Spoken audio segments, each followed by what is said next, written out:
Herkese salam, mən Məryəm. Kanalıma və videoma xoş gəlmisiniz. Bugün bir günümü sizlərə vlogluyuram. Belə görünürəm, nəysə. Bugün bir günümü sizlərə vlogluyuram. Sinif yoldaşlarımızla Sumqayıta gedirik gəzməyə. Dedim ki, niyə də vloglamayım. Kombinim belə görünür, şort geyinmişəm. Hava biraz küləklidir, amma eyb yox. Deməli, şapkamla nə uyum desəz, corablarım və ayaqqabım şapkamla uyub. Çantam və gödəkcəm bir-birindən uyub. Şortklə də kofta elə başımdan eləşəm, çox qəşəng olub məncə. Bəs sizcə? Getdik. Videoma like atıp kanalıma abone olmayı unutmayın. Vlogumuza başlayaq. Dostlar, qapı açılmır. Vallahi qapı açılmır.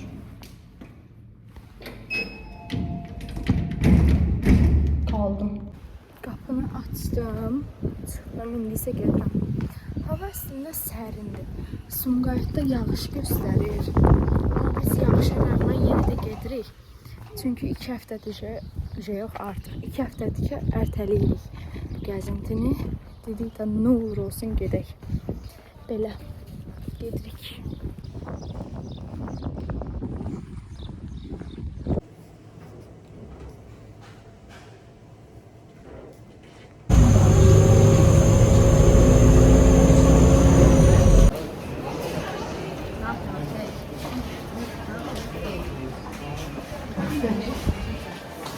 Deməli, sürət qatarına gecikdiyimizə görə avtobusla gedirik.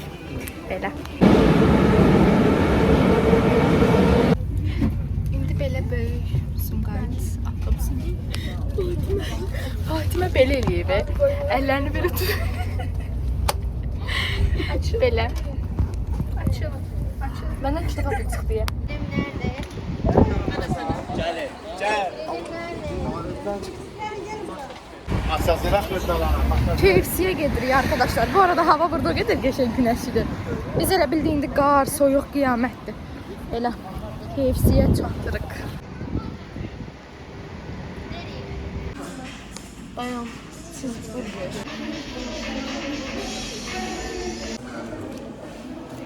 Biz doymadığımıza göre twist de aldık. Artık Sumqayıtdayıq. Göyərçin parkı. Belə. Arkadaşlar, deməli çarpışan maşınlara binmək geçəcək. Ay qız bəsinə. Ay yol etdim.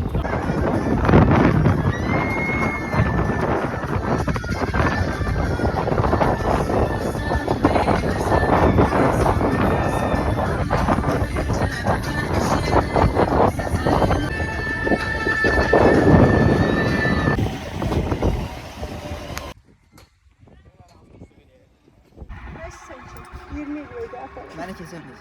Yukarı kalma. Kızlar orada. Arkadaşlar, deməli oturmuş çay içirik. Sayın Məryəm sizi. Kızlar, Məryəm. Demek 3 tane gedi. Tortumuz. Hamıya çok koyuram ki. Dayandım. Niye çəkirlər?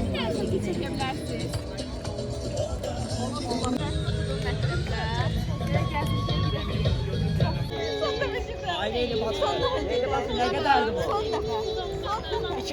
Dostlar, deməli evə doğru gedirik.